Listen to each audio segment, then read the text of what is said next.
j'ai deux études à vous présenter, en tout cas une étude en deux parties. Nous avons fait dans un premier temps, avec la collaboration d'Ipsos qui est représentée, je crois, dans la salle, on a fait un sondage auprès des personnes âgées martiniquaises pour connaître leurs besoins.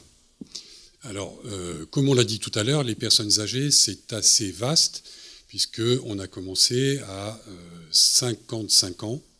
Est-ce qu'on est âgé à 55 ans? Voilà, il y a beaucoup de gens qui seraient âgés dans la salle, mais en tout cas, c'était la donne de départ. On est parti déjà sur cette perspective-là. Et puis dans la deuxième partie, donc, je vous présenterai les perspectives de la filière, et notamment en termes d'emploi, les perspectives de développement d'une manière générale, et notamment en termes d'emploi. Alors, l'étude Ipsos, donc, qui a été réalisée, une étude quantitative sur les besoins et les attentes des seniors martiniquais, a été faite par un sondage téléphonique auprès de 450 personnes. Et donc,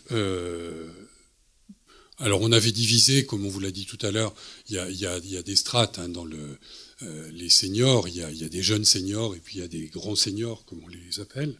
Donc on a respecté un peu ces strates et on a interrogé, bien entendu, un peu tout le monde. Alors, pour venir tout de suite aux résultats qui vous sont présentés ici, la première surprise qu'on a eue, mais on l'a vu aussi dans le film tout à l'heure, c'est qu'on a quand même un quart des seniors qui n'ont pas exprimé de besoin. Quelqu'un l'a dit tout à l'heure dans le film, ils n'ont plus de besoin. Alors, c'est pas réellement qu'ils n'ont plus de besoin, c'est qu'ils ne les expriment pas, c'est qu'ils ont vécu toute leur vie et ils arrivent à un certain âge de manière assez fataliste, en disant bah, je suis là où je suis, j'ai ce que j'ai, et c'est vrai qu'on exprime peut-être de moins en moins de besoins, ça ne veut pas dire qu'on n'en a pas. Alors, ceux qui ont exprimé quand même des besoins, on voit tout de suite que les besoins prioritaires sont les besoins d'alimentation, le vivre tous les jours. De manière plus curieuse, on a en numéro 2 les voyages. Alors les voyages, ça nous a un peu surpris de voir les voyages si haut placés, mais c'est vrai que le voyage, alors encore une fois, on était quand même sur des classes d'âge relativement jeunes et donc relativement en bonne santé et pensant encore aux loisirs et donc au voyage. On nous fait rêver avec les croisières quotidiennement en Martinique et donc c'est certainement une des interprétations. Les voyages arrivent encore très, très haut dans l'expression des besoins, entre guillemets. C'est pas vraiment un besoin, mais bon. Alors après, bien sûr, il y a l'habitat. Le sport, c'est aussi plutôt les jeunes que les personnes très âgées, mais ça vient quand même relativement en tête. Et après, vous avez tout le reste qui vient à la suite. Alors, la santé n'était pas tout à l'heure dans les premiers besoins exprimés, mais on voit que la santé est quand même quelque chose de très important pour les personnes âgées, bien entendu. Plus on vieillit et plus on exprime de besoins en matière de santé. Ça vient tout de même derrière l'alimentation. L'alimentation, c'est le besoin premier, hein, il faut manger tous les jours. On verra aussi, je crois que l'INSEE nous en parlera tout à l'heure, que l'alimentation, c'est effectivement le premier poste dans le budget des personnes âgées, bien évidemment. La santé, ça vient tout de suite après. C'est une préoccupation majeure et de plus en plus importante. Plus on vieillit et malheureusement, et plus on a des problèmes de santé et plus on les exprime. On retrouve encore les voyages, là quand même. Et puis bien entendu, les services à la personne notamment, qui viennent tout de suite après. L'habitat ensuite, et on retrouve tous les autres derrière. Alors, dans les autres constats, je vais très très vite, hein, bien entendu, pour restituer cette étude. En matière d'alimentation, on constate que les seniors émettent surtout des besoins d'information sur ce qu'ils mangent. Ils veulent savoir ce qu'ils mangent, ils veulent manger bien, peut-être mieux, et donc c'est avant tout un problème d'information.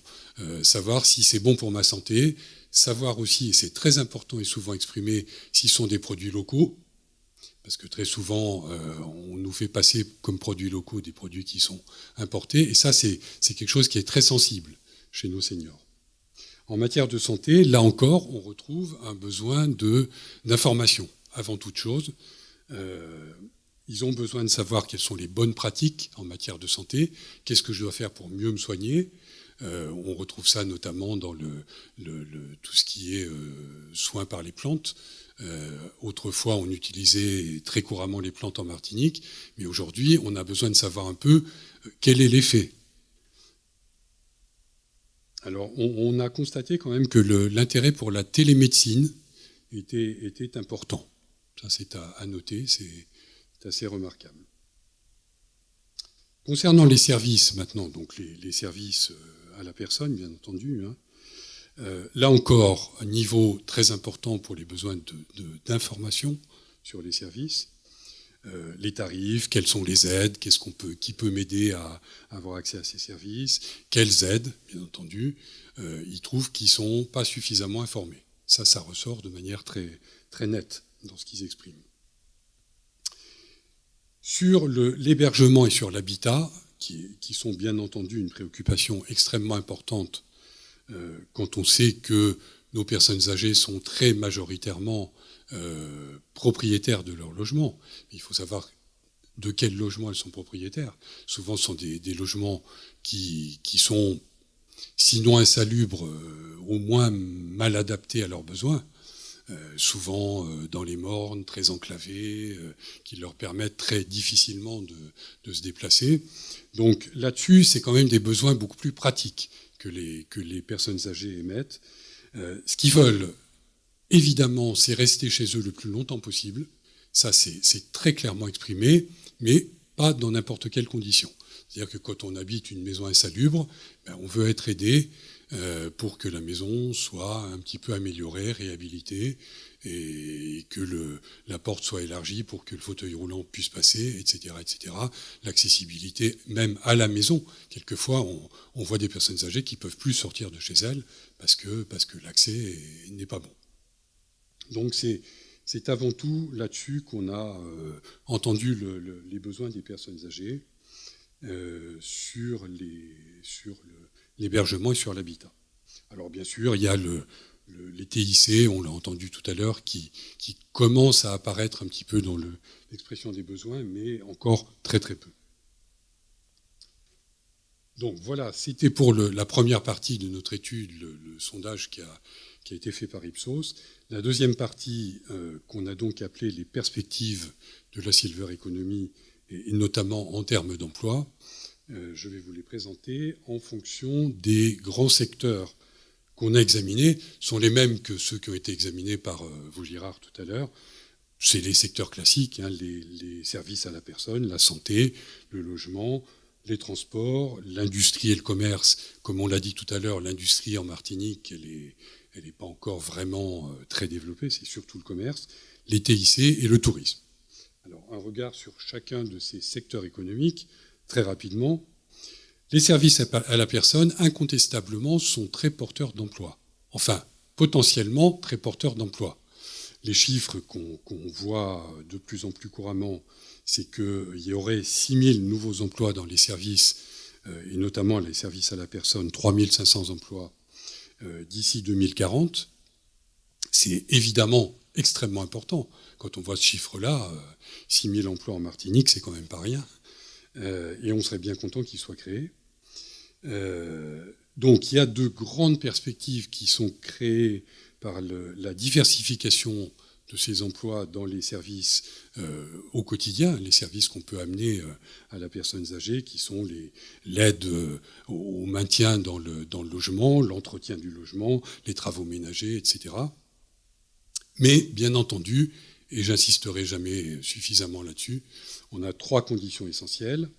La structuration du secteur, on l'a ébauché tout à l'heure, c'est vrai que la filière Silver Economy est encore très peu structurée, et c'est très vrai dans le secteur des services à la personne, qui sont mal structurés.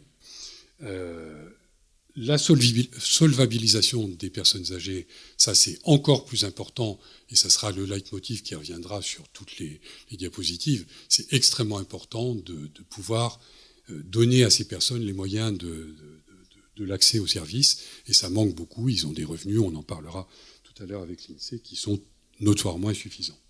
Et la professionnalisation des aidants, que ce soit les aidants professionnels ou les aidants familiaux, qui sont encore majoritairement utilisés en Martinique. Il faut savoir que 80% de l'APA va aux aidants familiaux et pas aux aidants professionnels. C'est quand même une caractéristique très forte en Martinique. Alors je vais très vite, puisqu'on me fait signe d'accélérer. Sur la santé, on a là aussi de très fortes perspectives d'emploi sur la santé, ça va un peu avec les services, bien entendu. On a une démographie qui est ce qu'elle est, on en a parlé tout à l'heure, on reviendra dessus tout à l'heure aussi. Il faut privilégier la prévention pour que les personnes âgées vieillissent le mieux possible et qu'ils aillent le plus loin possible dans leur parcours de vie. Donc là aussi, en théorie, on a une création d'emplois qui est potentiellement très importante, qu'on évalue à 2400 emplois pour la santé. Mais là encore, on a un certain nombre de handicaps qu'il va falloir vaincre. Il y a un quasi-gel des embauches dans les établissements de santé. Aujourd'hui, ils n'embauchent plus, que ce soit les établissements publics ou les établissements privés. On a un nombre d'infirmières libérales qui est très élevé en Martinique, plus élevé que dans nombreux départements français. Donc on ne va pas embaucher des infirmières en plus. Les aides-soignantes, on en a 80 qui sont formées chaque année et aujourd'hui, le plein emploi n'est plus assuré. Là aussi, on en a trop, il faut le dire. Et sur les soins infirmiers à domicile, ce qu'on appelle les SSIAD, il y a un besoin très important, mais on a des structures qui sont encore malheureusement insuffisantes, et je ne pense pas qu'elles soient en très grand développement, malheureusement. Et donc, on risque d'avoir encore ces besoins pendant pas mal de temps. On passe maintenant au logement. Alors, comme je vous le disais, je ne reviens pas dessus, les Martiniquais sont majoritairement propriétaires de leur logement, mais il n'est pas toujours en bon état, loin de là. Donc, la réhabilitation devrait normalement ouvrir des perspectives très importantes en matière d'emploi. Malheureusement, jusqu'à présent, la réhabilitation a été essentiellement consacrée aux grosses œuvres, c'est-à-dire en gros, on refait la toiture et quelquefois un peu les menuiseries, mais ce n'est pas consacré à l'adaptation du logement personnes âgées. Il y a de tels besoins quand on a une toiture qui fuit. La première des choses, c'est de réparer la toiture pour ne plus avoir d'eau. Et on pense à agrandir l'entrée et à enlever les petites marches, etc. L'accessibilité, tout ça, ça vient bien après, mais très très largement après. Alors, les HLM se sont lancés dans un important plan d'adaptation de leur logement. C'est important aussi. On sait qu'en Martinique, il y a très peu de mobilité résidentielle. C'est-à-dire que les gens qui sont entrés dans un HLM à 30 ou 40 ans, ils mourront dans leur HLM. Ils n'auront absolument pas changé. Il n'y a pas de parcours résidentiel en Martinique. Et donc, il faudra un jour ou l'autre adapter le logement HLM aussi à leurs besoins. Et ça, donc les HLM, notamment la CIMAR, s'est lancé là-dedans récemment et ça va prendre une part croissante. Et enfin, la domotique, on en a un peu parlé aussi, mais la domotique, c'est très important, à condition, là encore, qu'il y ait les ressources financières nécessaires, ce qui n'est pas démontré quand on voit tout à l'heure des choses magnifiques comme des lits qui montent et qui descendent et des placards qui, pareil, bon, en Martinique, on en est parfois très très très loin. L'industrie et le commerce, donc l'industrie, j'en parle même pas aujourd'hui, les industriels ne sont pas encore positionnés ou très très marginalement positionnés sur la silver economy. Le commerce, un petit peu plus, notamment ce qu'on pense, c'est qu'il serait très important que le commerce de proximité, qui est vraiment très adapté aux seniors, hein, les gens qui habitent dans les bourgs ou même dans les quartiers un peu excentrés, s'ils avaient du commerce de proximité, comme ça existait autrefois d'ailleurs, hein, mais que ça a tendance à disparaître, donc toute la politique de revitalisation des bourgs, etc., serait extrêmement importante, mais là aussi, il y a un gros besoin, mais aujourd'hui, peu d'offres. Sur les transports, alors le transport est en plein bouleversement, le TCSP qu'on espère tous voir un jour, mais il n'y a pas que le TCSP. C'est vrai que ce qu'on a écrit sur le transport à la demande serait très important. Ça rejoint l'idée des gens qui habitent dans des quartiers un peu excentrés, enclavés. C'est vrai que ces gens-là ont énormément de difficultés à bouger. Alors bouger, c'est aller à l'église, c'est aller à l'enterrement de son copain qui est mort, c'est aller faire des courses, c'est aller faire des démarches administratives, et c'est extrêmement compliqué pour beaucoup de personnes âgées. Donc il y aurait un gros travail à faire, Mais là, c'est un peu la puissance publique qui est interpellée sur le transport. Les TIC, je vais très vite, c'est vrai qu'il y a des perspectives d'emploi très fortes en matière de TIC pour le maintien au domicile des personnes âgées. C'est vrai que la télémédecine, etc., ça serait très important. Et puis aussi pour permettre aux seniors tout simplement de communiquer avec leur entourage. C'est vrai que avoir un ordinateur et pouvoir parler à son fils qui est quelque part dans le monde, et il y a beaucoup de seniors qui sont dans cette situation-là, ça serait très important. Donc il faut pouvoir les former, mais là encore, il y a un certain nombre de conditions financières. Le tourisme, je crois que ce sera la dernière diapositive. Alors c'est un enjeu effectivement très important, on l'a dit tout à l'heure, je crois que le film se concluait là-dessus. La Martinique est un terrain extrêmement favorable au tourisme de personnes âgées. C'est déjà le cas aujourd'hui. Hein. Le tourisme senior est extrêmement important. On a 100 000 touristes âgés seniors qui viennent tous les ans en Martinique. C'est quand même considérable, 100 000. Et ces gens-là ont des besoins comme tous nos seniors martiniquais. Ils ont des besoins de manucure, de coiffeur, de services à domicile, etc., etc. Et c'est vrai que ça pourrait effectivement permettre de développer la senior économie, parce que ces gens-là ont relativement plus d'argent que nos seniors. Et donc, si on pouvait développer la senior économie par ce biais-là, ça serait sans doute très intéressant et ça permettrait d'avoir des répercussions sur nos seniors martiniquais. En conclusion, juste un petit mot, mais je vous ai déjà dit tout ça, hein, il y a d'importants besoins, très importants, sur tous les secteurs économiques, ça c'est indéniable, le besoin il est là. Il y a une nécessité de formation et de professionnalisation de tous ceux qui travaillent sur le secteur de la silver economy. Il y a des perspectives d'emploi plus ou moins nuancées, comme je vous l'ai montré, et qui, je le répète, sont soumis à une condition sine qua non, c'est la solvabilité des personnes âgées.